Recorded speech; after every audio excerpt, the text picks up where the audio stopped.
ইমাম গাজালি রহমাতুল্লাহ আলাইহি ঘুমের জগতের ভিতরে নিমজ্জিত ছিল। হঠাৎ করে ইমাম গাজালি রহমাতুল্লাহ আলাইহি স্বপ্ন জগতের ভিতরে দেখলো, ইমাম গাজালি তুমি দ্রুত ঘুম থেকে উঠিয়া যাও। ঘুম থেকে উঠার পরে রহমতপুর এলাকা নামক একটা এলাকা আছে, যাও চলিয়া যাও। ওই রহমতপুর এলাকায় যাওয়ার পর দেখো আব্দুর রহমান নামে একটা আল্লাহর বান্দা আছে, ওই আল্লাহর বান্দার জন্য দাফন কাফনের ব্যবস্থা করো। 2 দিন হয়ে যায় তার কোনো দাফন কাফনের ব্যবস্থা হয় না। ইমাম গাজালি রহমাতুল্লাহ আলাইহি ঘুম থেকে উঠার পর ইমাম গাজালি রহমাতুল্লাহ আলাইহি পরিবারের সন্তানগুলাকে জিজ্ঞেস করলো, কি ব্যাপার কি ব্যাপার? আমি স্বপ্ন জগতের ভিতরে দেখলাম আব্দুর রহমান নামক আল্লাহর কোন বান্দা কাঠুরিয়া রহমতপুর এলাকায় তার বাসভবন, 2 দিন যাবৎ ঘরের ভিতরে তার লাশটা ঢেকে রাখা হলো, তার জন্য দাফন কাফনের কোনো ব্যবস্থা নাই। কি ব্যাপার কি ব্যাপার কি ব্যাপার, কি করব বলো? সন্তানেরা বলে, বাবাজি রহমতপুর এলাকা নামে কোনো এলাকা চিনি না, আমি তো রহমতপুর এলাকা জানি না।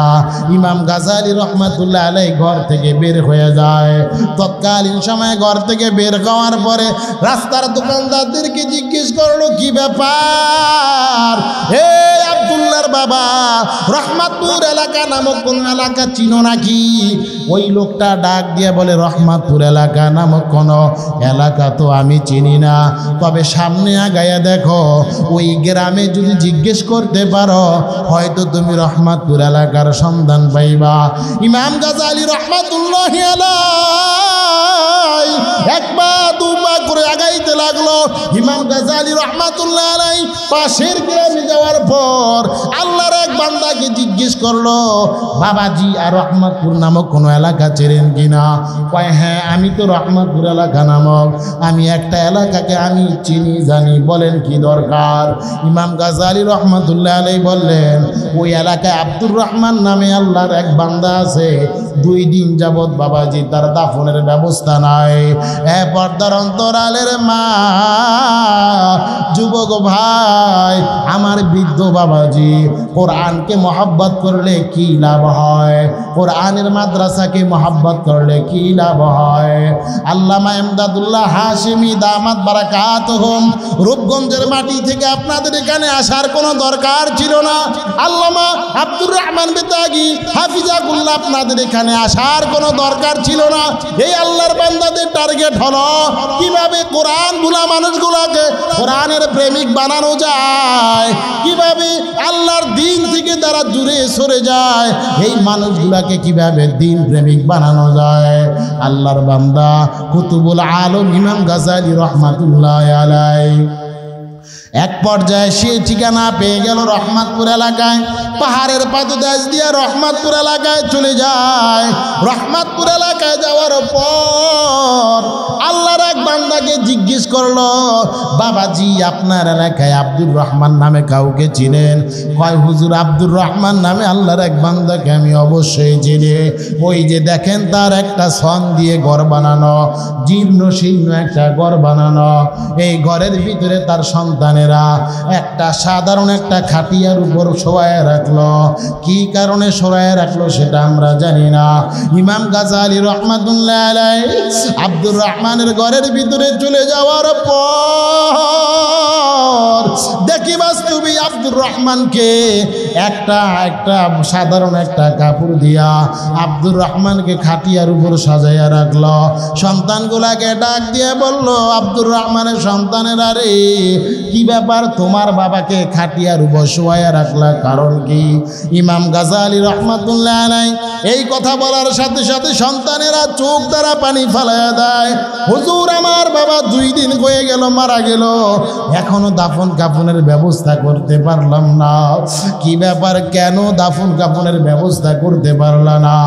সন্তানেরা ডাক দিয়ে বলল, হুজুর আমাদের ঘরের ডান পাশে যে জায়গাগুলা দেখেন এই জায়গাগুলা ইহুদি নাসারা খ্রিস্টানদের, বামে যে জায়গাগুলা দেখেন হুজুর এই জায়গাগুলা বিধর্মীদের। হুজুর আমরা মুসলমান হিসেবে, আমরা সাধারণ হিসেবে আমরা এখন বেঁচে আছি সমাজে, আমরা আমাদের মা কি দাফন করব জায়গা নাই, আমরা আমাদের বাবাকে দাফন করব, জায়গা নাই। ইমাম গাজালি রহমাতুল্লাহ আলাইহি বললেন, তাহলে বলো তোমার বাবার দাফন কাফন করার জন্য জায়গা ক্রয় করার জন্য কার নিকটে গেলে হবে বলো। ইমাম গাজালি রহমাতুল্লাহ আলাইহি সন্তানগুলো থেকে ইনফরমেশন নেওয়ার পর, সন্তানদেরকে তথ্য দেওয়ার পর সন্তানরা বলল অমুক জায়গায় গিয়া এই বিধর্মীদের যিনি মোড়ল আছেন, নেতা আছেন, ওনার নিকট দরখাস্ত দেওয়ার পরে হয়তো জমি জমা ক্রয় করার পরে আমরা আমাদের বাবার জন্য জায়গা করতে পারবো, রাখার কবর করার জন্য অনুমোদন আমরা পাব। ইমাম গাজালি রহমাতুল্লাহ আলাইহি দ্রুত বেঈমানের দরবারে চলে যায়। যাওয়ার পর ডাক দিয়া বলল, কে আছো? এই আব্দুর রহমানকে দাফন করানোর জন্য ৩.৫ হাত জায়গা দরকার। এই জায়গাটুকু তোমরা বুঝিয়ে দিতেছো না টাকার কারণে। কি পরিমাণ টাকা দরকার বলো, আমি তোমাদেরকে টাকা দিয়ে দেব, তারপরেও তোমরা আব্দুর রহমানের জন্য টাকার জায়গা দিয়ে দাও। বিধর্মী ভাইরা দরদ মাখা কথাগুলো শ্রবণ করার পর আব্দুর রহমানের জন্য জায়গা দিয়ে দেয়। জায়গা দেওয়ার পর ইমাম গাজালি রহমাতুল্লাহ আলাইহি সন্তানদেরকে ডাক দিয়া বলল, ও সন্তানেরা রে, দ্রুত চলিয়া যাও অমুক জায়গায় তোমার বাপের দেখো অনুযায়ী যতটুকু কবর খনন দরকার হয় ততটুকু কবর তোমরা খনন করে আসো। ইমাম গাজালি রহমাতুল্লাহ আলাইহি নির্দেশনা পাওয়ার পর একটা সন্তান এলাকার মানুষদেরকে নিয়ে কবর খনন করার জন্য চলিয়া যায়। আর একটা সন্তান বড়ই পাতা দিয়া গরম পানির আয়োজন করার জন্য চলিয়া যায়। ইমাম গাজালি রহমাতুল্লাহ আলাইহি মশারি টানায়া এবার গরম পানি দিয়া নিজ হাতে আব্দুর রহমানকে গোসল করাইলেন।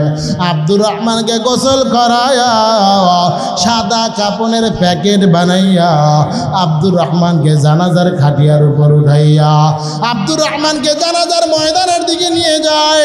ইমাম গাজালি রহমাতুল্লাহ আলাইহি নিজে ওই আব্দুর রহমানের জানাজার ইমামতি করিয়া এবার ইমাম গাজালি রহমাতুল্লাহ আলাইহি বলল, তোমরা উপরে থাকো, একজন পায়ের দিকে দাঁড়াও, আর একজন কবরের মাথার দিকে আমি দাঁড়াইয়া যাই। ইমাম গাজালি রহমাতুল্লাহ আলাইহি কবরের জগতে নেমে গেলেন। আব্দুর রহমানকে এবার ওই কবরের ভিতরে স্বয়ং ইমাম গাজালি রহমাতুল্লাহ আলাইহি নিজ হাতে রাখলেন। কবরের জগতে রাখার পরে মাথার কাপড়টাকে খুলে সবেমাত্র ইমাম গাজালি রহমাতুল্লাহ আলাইহি উঠে আসবেন। হঠাৎ করে যখন ওই কবর থেকে যখন ইমাম গাজালি উঠে আসবেন, দেখে কবর থেকে দুনিয়ার সাধারণ কোনো পারফিউম বা আতরের ঘ্রাণ নয়, দুনিয়ার কোনো স্বাভাবিক কোনো ঘ্রাণ নয়। আব্দুর রহমানের কবর থেকে জান্নাতি মিশকো আম্বরের ঘ্রাণ শুরু হয়েছে। বলেন সুবহানাল্লাহ। ইমাম গাজালি রহমাতুল্লাহ আলাইহি হতভম্ব হয়ে গেল। কি ব্যাপার, কি ব্যাপার? হে আব্দুর রহমান, কি এত বড় বুজুর্গ, কেমন এত বড় ওলিয়ে কামেল ছিল? ইমাম গাজালি রহমাতুল্লাহ আলাইহি দাফন কাফনের কার্যক্রমগুলো সম্পূর্ণ করার পর ইমাম গাজালি রহমাতুল্লাহ আলাইহি বাসায় চলে যায়। বাসায় চলে যাওয়ার পর সন্তানগুলোকে জিজ্ঞেস করলো, এই সন্তানেরা, তোমার বাবা এমন কেমন বুজুর্গ ছিল যেই বুজুর্গির কারণে তোমার বাবার কবরটাকে আমার আল্লাহ পাক জান্নাতের বাগান বানাইলেন? এই আব্দুর রহমানের সন্তানেরা, এমন কি আমল করতো বলো যে আমল করার কারণে তোমার বাবার কবর থেকে জান্নাতি মিশকো আম্বরের ঘ্রাণ চলে আসলো? ইমাম গাজালি রহমাতুল্লাহ আলাইহি কথা শ্রবণ করার পর আব্দুর রহমানের সন্তানেরা ডাক দিয়ে বলল, হুজুর, ছোট্টবেলায় আমরা আমাদের জীবিকা উপার্জন করার জন্য আমরা অন্য অঞ্চলে চলে যাই। হুজুর, আমার বাবা সম্পর্কে তেমন জানি না। আমার বাবা কি এমন বিশেষ আমল করত যে আমলের কারণে আমার বাবার কবরটাকে আমার আল্লাহ পাক জান্নাতি মিশকো আম্বর দ্বারা ভরে দিলেন? ইমাম গাজালি রহমাতুল্লাহ আলাইহি হতভম্ব হয়। ইমাম গাজালি রহমাতুল্লাহ আলাইহি এবার আল্লাহর ওই বান্দিকে জিজ্ঞেস করতে লাগলো, হে রে আব্দুর রহমানের বিবি, বলো তোমার স্বামী এমন কি আমল করতো যে আমল করার কারণে আমার আল্লাহ পাক তোমার স্বামীর কবরটাকে মেশকু আম্বর দিয়ে ভরিয়ে দিলেন।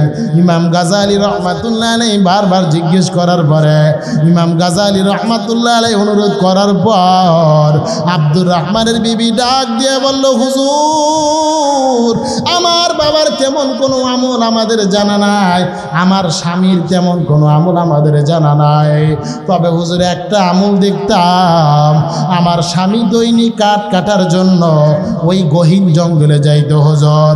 দেখতাম আমার স্বামী কাঠ কাটার পূর্বে সকালে বের হওয়ার পূর্বে ফজরের নামাজটা যখন আদায় করত, এই ফজরের নামাজে মসজিদে জামাতে যাওয়ার পূর্বে দেখতাম আমার স্বামী এই যে হুজুর তাকের উপর একটা কোরআনের কপি রাখা আছে, এই জীর্ণ শীর্ণ কোরআনের কপিটা দৈনিক দেখতাম আমার স্বামী এই কোরআনের কপিটার উপর হাত বুলাইত আর চোখ দ্বারা পানি ফেলাইত আর জবান দ্বারা বলতো হাদা মিন কালামি রাব্বি, হাদা মিন কালামি রাব্বি, এই কথা বলতো আর চোখ দ্বারা পানি ফেলাইত। হুজুর দেখেন এখনো কোরআনের কবিতা রাখা আছে, কোরআনের পৃষ্ঠাগুলো যখন উল্টাইবেন হুজুর দেখবেন কোরআনের পৃষ্ঠাগুলো উল্টানোর পর দেখবেন কোরআনের আয়াতগুলো কালো হয়ে গেল। হুজুর এই কালো ময়লা পড়ার কারণে হয় নাই, এই কোরআন কারিমের আয়াতগুলো এই চোখের পানি পড়ার কারণে, কোরআনের আয়াতের উপর পড়ার কারণে এই কোরআনের আয়াতগুলো কালো বর্ণ হয়ে গেল। ইমাম গাজালি রহমাতুল্লাহ আলাইহি বুঝতে বাকি নাই, আল্লাহর বান্দা আব্দুর রহমান দিল থেকে এতটুকু মহাব্বত পবিত্র কোরআনুল কারীমকে করার কারণে চোখ দ্বারা দরদর করিয়া পানি ফালাইবার কারণে আমার আল্লাহ পাক আব্দুর রহমানের কবরটাকে জান্নাতের বাগান বানাইছে। বলেন সুবহানাল্লাহ। তাহলে কোরআনকে মহাব্বত করলে লাভ না লস? হ্যাঁ জোরে কয় না, লাভ না লস? আল কোরআনের সৈনিক আমি নেই কো পরাজয়, এক আল্লাহর গোলাম আমি এই তো পরিচয়।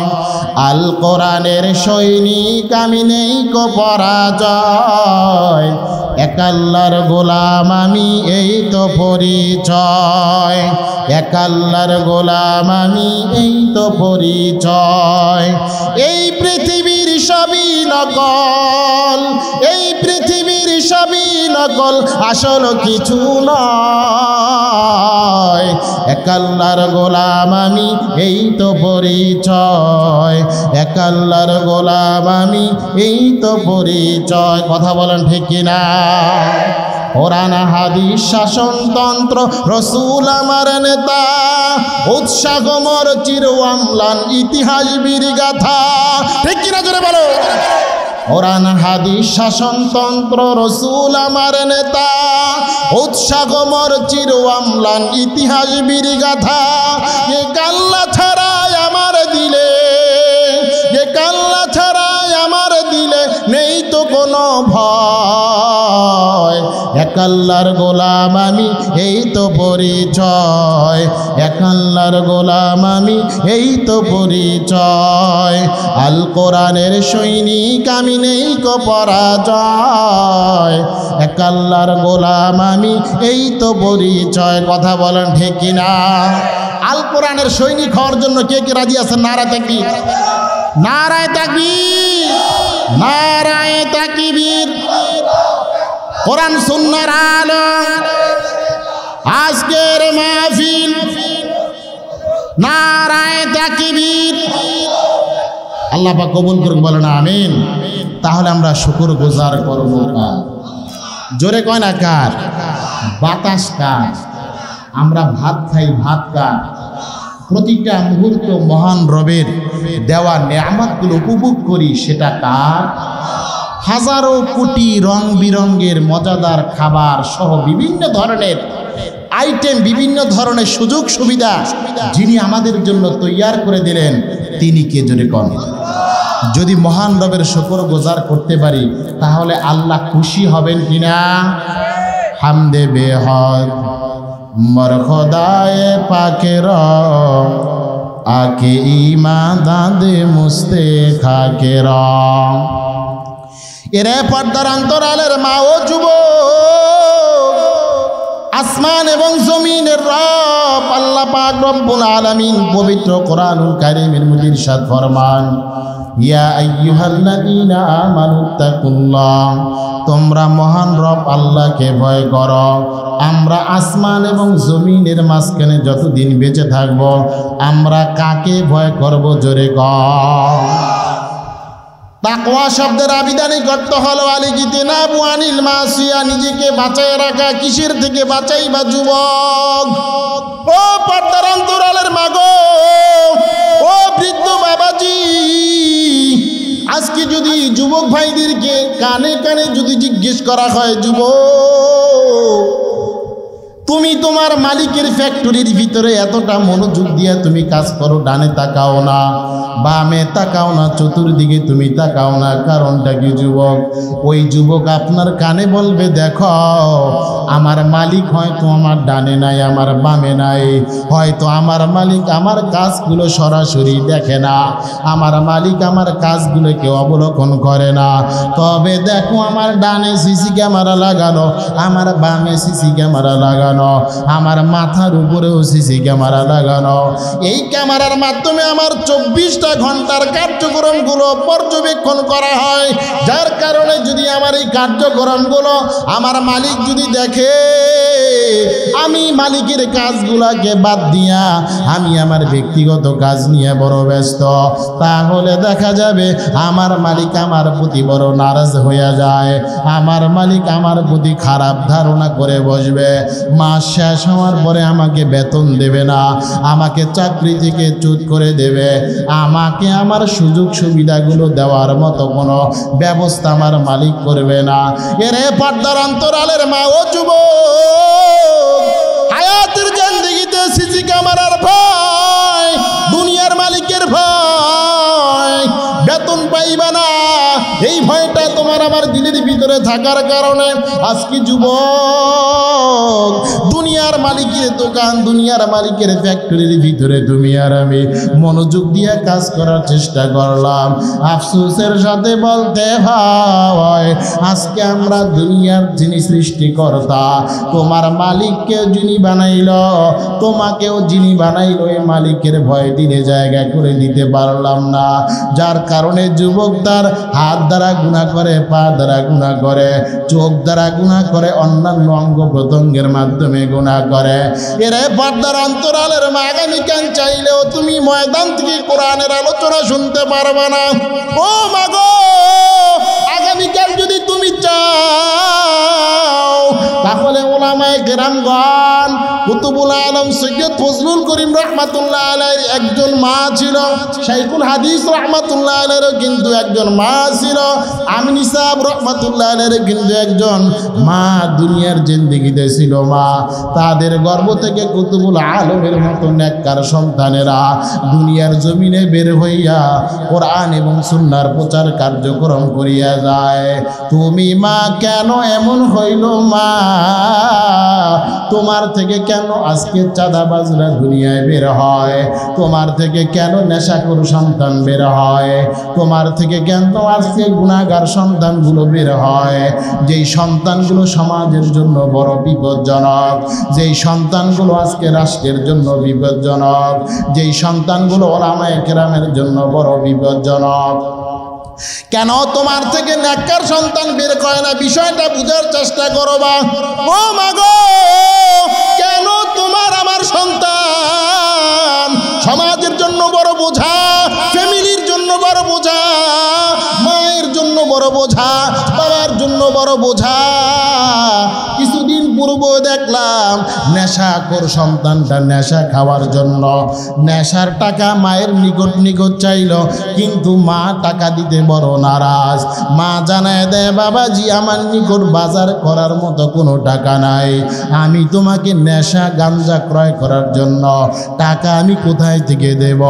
ওই বেয়াদব সন্তানটা, ওই নাফরমান সন্তানটা কোথায় থেকে যেন ধারালো ছুরি নিয়ে মায়ের গলার উপর চালাইয়া দেয়, মাকে দুনিয়ার জমিন থেকে বিদায় পাবে, মাকে দুনিয়ার জমিন থেকে বিদায় করে দেয়। অনেক বাবাকে দুনিয়ার জমিন থেকে নেশাখোর সন্তানেরা পাঠিয়ে দেয় আখিরাতের জগতে। এই ঘটনাগুলো কেন ঘটে? এই ওয়াকিয়াগুলো কেন ঘটে? নাফরমান সন্তান কেন দুনিয়ায় বেরিয়ে চলছে? ও যুবক, তুমি আজকে নাফরমানি করছ, তোমার মায়ের সাথে তুমি খারাপ ব্যবহার করলা, তোমার বাবার সাথে তুমি খারাপ ব্যবহার করলা, কি ভাবছো তুমিও বুঝি একদিন বাবা হইবা না, তুমিও বুঝি একদিন সমাজের মুরব্বী হইবা না। তোমার সন্তানগুলো যদি তোমার নিকট গাঞ্জা হিরোইন বাবার জন্য আবদার করে বসে, টাকার জন্য যদি তোমার নিকট জোর জবরদস্তি করে, তাহলে তোমার কাছে কতটা খারাপ লাগবে, তোমার মস্তিষ্ক কতটা বিকৃত হয়ে যাবে। এই বিষয়টা সামনে রাখিয়া মায়ের সাথে ভালো ব্যবহার করার চেষ্টা করো। আমি যে কথাটা বুঝাইতে চাইলাম, সন্তানগুলো দিনাদিন কেন নাফরমান হয়ে যায়, আল্লাহ থেকে কেন দূরে চলে যায়, ওলামায়ে কেরামগণদের থেকে কেন দূরে চলে যায়, মুরব্বীদেরকে কেন সালাম দেয় না, আল্লাহওয়ালা বুজুর্গদের সোহবতে কেন যায় না। ও মাগো, আমি আয়াত কারিমা তেলাওয়াত করলাম, আল্লাহ পাক বলেন তোমরা আল্লাহকে ভয় করো। আজকে আমরা আমাদের সন্তানগুলোকে কোরআন শিখাই না, সন্তানটাকে আজকে রাসূলুল্লাহর সুন্নাহর শিক্ষায় কিন্তু আমরা শিক্ষিত করলাম না। তাকওয়া মিশ্রিত জ্ঞান কিন্তু আমরা আমাদের সন্তানকে দিলাম না। অনেক মা বাবার বড় আবদার, আমি আমার সন্তানটাকে ডক্টর বানাইব, আমি আমার সন্তানটাকে ইঞ্জিনিয়ার বানাইব, আমি আমার সন্তানটাকে ব্যারিস্টার বানাইব। ও মা, দিলের কান লাগায়া শুনিয়া যাও মা, পৃথিবীর কোনো আলেম কোনোদিন বলে না তোমার সন্তানকে তুমি আলেম বানাইতে পারবা না, ডক্টর বানাইতে পারবা না, সরকারি চাকরি করনেওয়ালা তুমি বানাইতে পারবা না, এসপিডিসি তুমি বানাইতে পারবা না। মুসলমানের সন্তান ডাক্তার হবে, ডক্টর হবে, ইঞ্জিনিয়ার হবে, এটা মুসলমানদের জন্য সুসংবাদের ব্যাপার। মুসলমানের সন্তান বড় বড় পদে চাকরি করবে, বড় বড় বিন্দিসিদের সাথে বিভিন্ন ধরনের চাকরি এবং বিভিন্ন কাজের ডিল করবে, এটা মুসলমানদের জন্য অত্যন্ত সুসংবাদ। কিন্তু মা, তুমি তোমার সন্তানটাকে ডাক্তার বানাইবা, বাধা দেই না, তবে তোমার সন্তানটার যখন কচি দিল থাকে, তোমার সন্তানটার কলবটা যখন নরম থাকে, তোমার সন্তানটা যখন কথা বলতে শুরু করে, এই সন্তানটার কচি কলবটার ভিতরে, কচি দিলটার ভিতরে কোরআনের বাণী ছড়াইয়া দাও, তাওহীদ এবং রিসালাতের বাণী ছড়াইয়া দাও। সন্তানটা দুনিয়াতে আসার পর ডান কানে আজান দিয়া দাও, বাম কানে ইকামত দিয়া দাও। সন্তানটার পিছনে কোরআন এবং সুন্নাহর বিভিন্ন ধরনের যে নিয়ম কানুনগুলো আছে, এটা মানার জন্য তৈয়ার হয়ে যাও। তাওহীদ এবং রিসালাতের ধ্বনি যদি তুমি তোমার সন্তানের কানে দাও, ও মাগো, সন্তান যখন বড় বড় ডক্টর ডিগ্রিওয়ালা অর্জন করনেওয়ালা হবে, এই সন্তানের নরম কলমটার ভিতরে যখন ছোট্টবেলায় যে কোরআন পড়েছিল, আল্লাহ রসুলের যে হাদিস পড়েছিল, এই কোরআন এবং হাদিস পড়ার পরে এর একটা প্রভাব তার দিলের ভিতরে জায়গা করে নেয়। এই সন্তানটা এক সময় বড় বড় চাকরিজীবী হয়ে যায়। চাকরিজীবী হওয়ার পর এই সন্তানটা দেখবেন চাঁদাবাজি করে না, এই সন্তানটা কারো সাথে বিভিন্ন ধরনের বাজে ব্যবহার করে না, দোকানদারি করে কিন্তু দোকানদারির ভিতরে মালে ভেজাল দেয় না। এই সন্তানটা দেখবেন এক সময় সমাজের প্রতিনিধি হয়, রাষ্ট্রের পক্ষ থেকে বিভিন্ন বাজেট পাস হয়ে যায়।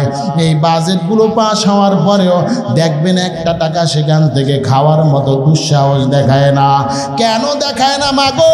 এই জন্যই দেখায় না, তোমার আমার সন্তানটা ছোট্টবেলায় কোরআন পড়ছে, রাসূলুল্লাহর হাদিস পড়ার কারণে কোরআন এবং সুন্নাহর যে একটা প্রভাব তোমার আমার দিলের ভিতরে, তোমার আমার সন্তানের দিলের ভিতরে জায়গা করে নেওয়ার কারণে সন্তানটা আস্তে আস্তে টপ লেভেলে চাকরি করার জন্য চলে যায়।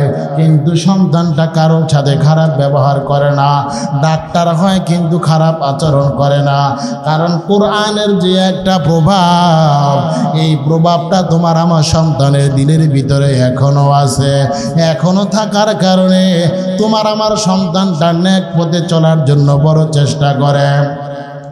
এখনো দেখবেন দুনিয়ার জমিনে অনেক চাকরিওয়ালা, অনেক সরকারি কর্মকর্তাওয়ালা আছে, যেই কর্মকর্তাওয়ালারা জেনে বুঝে মারতে পারে না, জেনে বুঝে কোনো ধরনের নাফরমানি করে না, নামাজের আজান হয়ে যায় মসজিদের মিনারায় নামাজ আদায় করার জন্য চলে যায়। দেখবেন অনেক দোকানদারওয়ালারা আছে, দোকানদারি করে কিন্তু মাগার মালের ভিতরে ভেজাল দেওয়ার চেষ্টা করে না। এর একমাত্র কারণ হইল এই জামিয়া ইসলামিয়া উত্তর রহমতপুরওয়ালা মাদ্রাসার মতো, এই মাদ্রাসার মতো ওলামায়ে কেরামগণ যারা মেহনত করিয়া কোরআন এবং সুন্নাহর শিক্ষায় শিক্ষিত করিয়া আপনার আমার কচিকাঁচা সন্তানগুলোর জীবনটাকে আদর্শ জীবন বানাইবার চেষ্টা করে। এই আদর্শ জীবন বানাইবার জন্য ওলামায়ে কেরামগণ রাত দিন বড় চেষ্টা করে, বড় মেহনত করে বাবাজি। এই জন্য আমরা যদি আজকে ওয়াদাবদ্ধ হই, আজ থেকে আমরা আমাদের সন্তানগুলোকে কোরআন এবং সুন্নাহর শিক্ষায় শিক্ষিত করার পর আমরা আমাদের সন্তানটাকে ইঞ্জিনিয়ার বানাইবার জন্য দেব, ডাক্তার বানাইবার জন্য দেব, আমরা আমাদের সন্তানটাকে বড় বড় ডিগ্রি অর্জন করার জন্য বহির্বিশ্বে আমরা পাঠিয়ে দেব। এই বিষয়টা যদি আমরা ওয়াদাবদ্ধ হতে পারি তাহলে দেখবেন আপনার আমার জন্য সন্তানগুলাকে কোরআন এবং সুন্নাহ শিক্ষায় শিক্ষিত করা, ওলামায়ে কেরামগণদের সোহবতে আপনার আমার সন্তানটাকে ছেড়ে দেওয়া আপনার আমার জন্য অনেক অনেক সহজ হয়ে যাবে। কথা বলেন ঠিক কিনা? সন্তানকে কোরআন শিক্ষা দিবেন তো ইনশাআল্লাহ? নারায়ে তাকবীর, নারায়ে তাকবীর। আল্লাহ পাক কবুল করুক, বলেন আমিন। মহতারাম হাজিরিন, অনেকে আবার কোরআন এবং সুন্নাহর বাগান দেখতে পারে না, ওলামায়ে কেরামগণদের মজলিস দেখতে পারে না, কোরআন এবং সুন্নাহর মজলিস দেখতেই পারে না। সহযোগিতা করব তো দূরের কথা, ওলামায়ে কেরামগণদের সমালোচনা করে, কোরআন এবং সুন্নাহর মজলিস এবং বাগানের সমালোচনা করে। বাবাজি আপনাদেরকে জোরহাত ধরে বলিয়া যায়, হযরত মালাকুল মাউত কখন এসে পড়বে বলা যায় না। হযরত মালাকুল মাউত আসার পর আপনার আমার জানটাকে কব্জ করে নিয়ে যাবে। কি আমল নিয়ে কবরের জগতে যাবি যুবক? কত যুবক সম্পর্কে শোনা যায়, কক্সবাজার, সেন্ট মার্টিন, কুয়াকাটা ঘোরার জন্য যুবক প্রাইভেট কার নিয়ে যায়। আফসোসের সাথে বলতে হয় ওই ডেকসেট বাজাইয়া, গান বাজাইয়া, বিভিন্ন ধরনের গুনাহের সরঞ্জাম নিয়া ওই যুবক যখন নাচতে থাকে, হেডফোন লাগাইয়া বিভিন্ন ধরনের গুনাহের সরঞ্জাম নিয়া এই যুবক যখন চলতে থাকে, দেখা যায় রাস্তার ভিতরে এমনভাবে অ্যাক্সিডেন্ট হয়ে যায়, এই যুবক দুনিয়ার জমিন থেকে চলিয়া যায়। কি নিয়ে কবরের জগতে যাইবি রে যুবক? অন্ধকার কবর। যেই বন্ধুর ফান্দে পড়িয়া তুমি আজকে গুনার জগতে ডুবে আছো, যেই বন্ধুর ধান্দায় পড়িয়া গাঞ্জার সাথে তুমি সম্পর্ক করো, যেই বন্ধুর ধান্দায় পড়িয়া তুমি আজকে বিভিন্ন ধরনের অপকর্মে লিপ্ত হয়ে যাও, ওই বন্ধু তোমার কবরে যাবে না, ওই বান্ধব তোমার কবরে যাবে না। যেই বন্ধুর কথায় পড়িয়া নেশাখোর হইলা, ওই বন্ধু তোমার কবরের জগতে যাবে না। 3.5 হাত গড়ের জন্য সামানা জোগাড় তোমাকেই করতে হবে। দুনিয়ার অন্য কেউ তোমার আমার জন্য সামানা জোগাড় করবে না।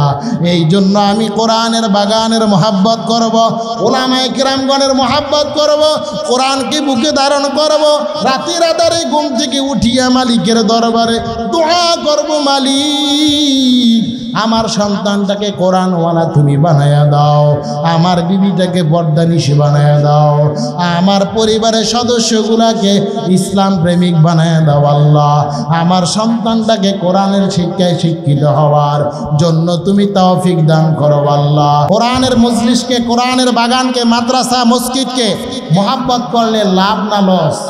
আমার নিকট অত্যন্ত ভালো লাগলো আজকে আপনাদের এই মাহফিলে আমাদেরকে এই যে নদীটা, আপনাদের যে হাওর বলি, এই হাওর যখন পার হয়ে আসলাম, আমাদের যে ওলামায়ে কেরামের টিম এসেছে প্রায় 8-9 জন, সেই টিমটাকে আপনাদের এলাকাবাসী এবং এই মাদ্রাসা মসজিদের যারা কমিটি বৃন্দ আছে এত চমৎকারভাবে আমাদেরকে রিসিভ করেছে।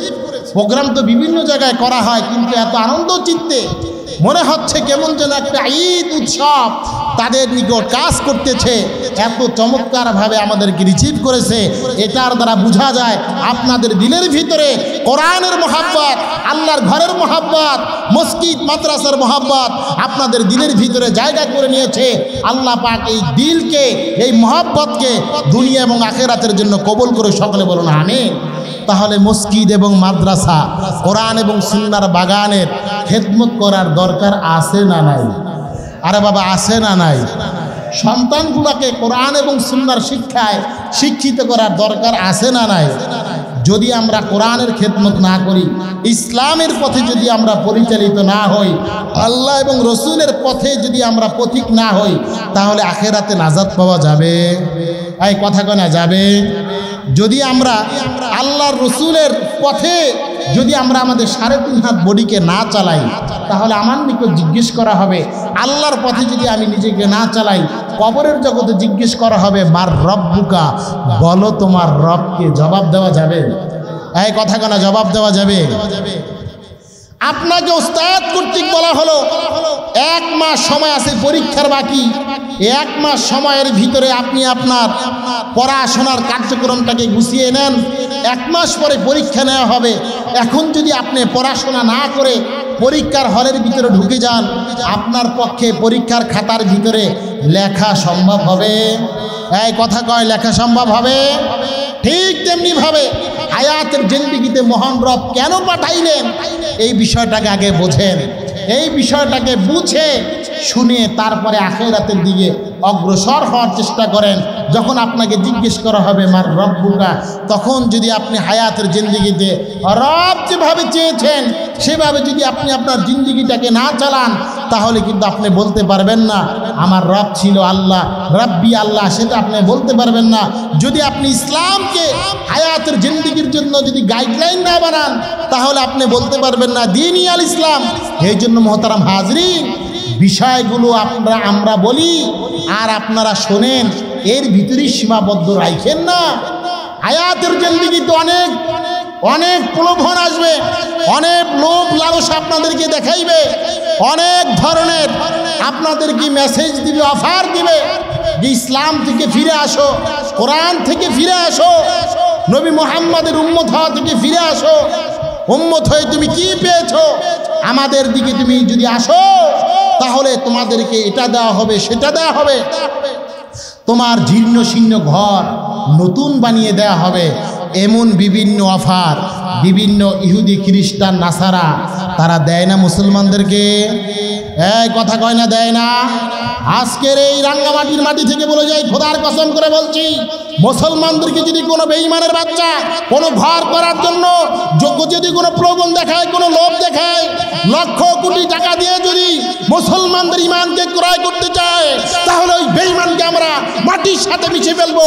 বেঈমানের কোনো লোভ আমরা মুসলমান হয়ে গ্রহণ করবো না। ঠিক কিনা রেখা? এটা হুঁশিয়ার, সাবধান থাকতে হবে। আরে বাবাজি, 10 লক্ষ টাকার স্বর্ণের একটা টুকরা অথবা 10 লক্ষ টাকার একটা হার আপনার বিবি সাহেবার, কই কোনোদিন তো দেখলাম না আপনার পুষ্কুনির ঘাটের ভিতরে স্বর্ণের টুকরাটা রেখে দিলেন। কোনোদিন তো দেখলাম না ঘরের দরওয়াজার বাহিরে আপনার বিবি সাহেবার হাতের 2টা রুলিকে রেখে দিলেন। কোনোদিন তো আমরা সেটা করি না, কারণ আমার এতটুকু বুঝ আছে, এই নামি দামি জিনিসটাকে যদি আমি ওপেনলি কোথাও রেখে দেই, তাহলে ডাকাতের দলেরা সেটাকে ছিনতাই করে নিয়ে যাবে। ইসলাম যারা সাপোর্ট করে না, কোরআন এবং সুন্নাহ যারা প্রেমিক নয়, তারা সেটাকে দেখার পরে লুট করে নিয়ে যাবে। সুতরাং সেটা কখনোই আমি সেটাকে ওপেনে রাখতে পারি না। আমার দিলের ভিতরে এতটুকু ভয় আছে, এতটুকু আমার ভিতরে গুরুত্ব আছে ওই আসবাবটার, ওই বস্তুটার। সুতরাং দুনিয়ার স্বর্ণ গহনা, হীরা মুক্তা, ধন দৌলতের চেয়ে আমাদের ইমানটা দামি না বেদামি? হ্যাঁ, কথা বোঝেন, দামি না বেদামি? সুতরাং ইমানের হেফাজত করা দরকার আছে না নাই? কথা কয় না, ইমানের হেফাজত করা দরকার আছে না নাই? সুতরাং আমরা আমাদের ইমানকে সর্বোচ্চ পরিমাণ প্রোটোকল দিয়ে রাখবো। কোনো বেঈমানের লোভ লালসা, কোনো বেঈমানের কোনো ধরনের ষড়যন্ত্র যাতে করে আমার ঈমানকে ধূলিসাৎ করতে না পারে, আমার ঈমানকে যাতে করে আক্রান্ত করতে না পারে। বর্তমান সময়ে সবচেয়ে ভয়ঙ্কর যে কাদিয়ানি ফিতনা চলমান আছে, আল্লাহকে সাক্ষী রেখে বলি এই কাদিয়ানি ফিতনা থেকে আপনার আমার ঈমানকে হেফাজত করা দরকার।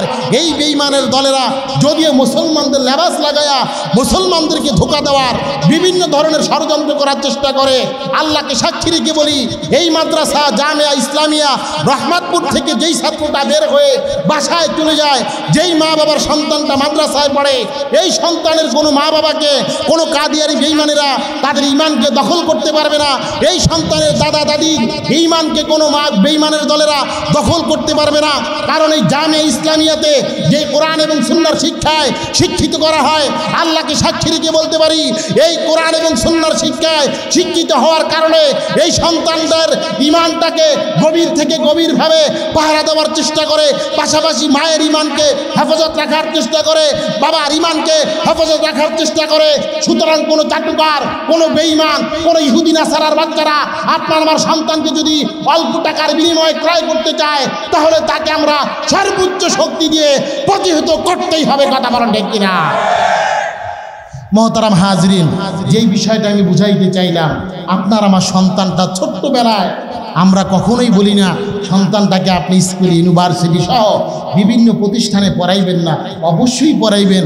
বাকি প্রাথমিক জিন্দিগিটা তাকে কোরআনের ময়দানে পাঠিয়ে দেন, ওস্তাদের নিকট পরামর্শ করেন, মসজিদের যিনি ইমাম খতিব আছেন তার নিকট পরামর্শ করেন। তার নিকট পরামর্শ করার পরে, হুজুর আমার সন্তানের বয়স তো এত এত, এখন আমার সন্তানটার কি করণীয়? আমি আমার সন্তানটাকে বিবাহ দিতে চাই, কেমন একটা পাত্রী আমার সন্তানের জন্য দরকার, কোথায় গেলে ভালো পাত্রী পেতে পারি? আমি আমার পাত্রীর জন্য, আমি আমার মেয়ের জন্য একটা পাত্রের সন্ধানে আছি, হুজুর কোথায় গেলে ভালো একটা পাত্র পাই? এইভাবে বিভিন্ন পরামর্শ নিয়ে এই সমাজকে পরিচালিত করতে পারেন, তাহলে কি হবে? সমাজের ভিতরে, আপনার পরিবারের ভিতরে রহমত চলমান থাকবে, কোনো বদ্দিন আপনার আমার ঘরের ভিতরে আসবে না, ইসলাম বিরোধী শক্তি আপনার আমার ঘরের ভিতরে আসবে না। মুহতারাম হাজিরিন, এই জন্যই এই মাদ্রাসাগুলোকে কদর করার চেষ্টা করেন, এই কোরআনের ক্যান্টনমেন্টকে সংরক্ষণ করার চেষ্টা করেন, কোরআন এবং সুন্নাহর বাগানগুলোকে হেফাজত করার চেষ্টা করেন। যেদিক থেকে যেইভাবে সহযোগিতা করা দরকার সেইভাবে সহযোগিতা করার চেষ্টা করেন, যখন যেটা দরকার হয় সেটা করার চেষ্টা করেন। কোনো বাতিল মতবাদকে প্রতিহত করার ডাক দিলে তখন সেটা প্রতিহত করার জন্য নেমে যান, কারণ এমন অনেক বিষয় আছে যেই বিষয়গুলো আমরা জানি না, যেই বিষয়গুলো আমরা বুঝি না, যেই বিষয়গুলি সম্পর্কে আমাদের পরিপূর্ণ ধারণা নাই। সুতরাং সেই বিষয়গুলো আমাদের জানার দরকার আছে না নাই? কথা কয় না, আছে না নাই?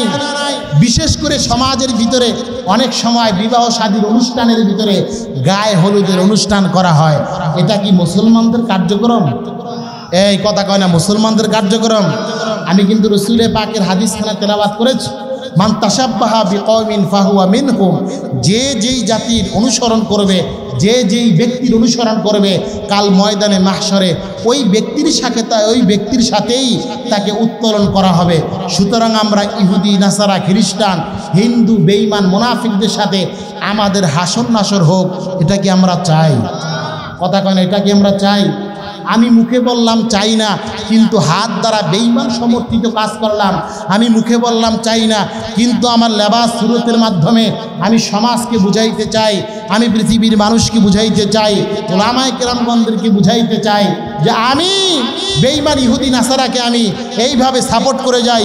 আল্লাহকে সাক্ষী রেখে বলি, বেঈমান ইহুদি নাসারাকে এইভাবে যদি সমর্থন দিয়ে যাই, তাহলে রাসূল আরবি শাফাত পাওয়া যাবে। নারায়ে তাকবীর।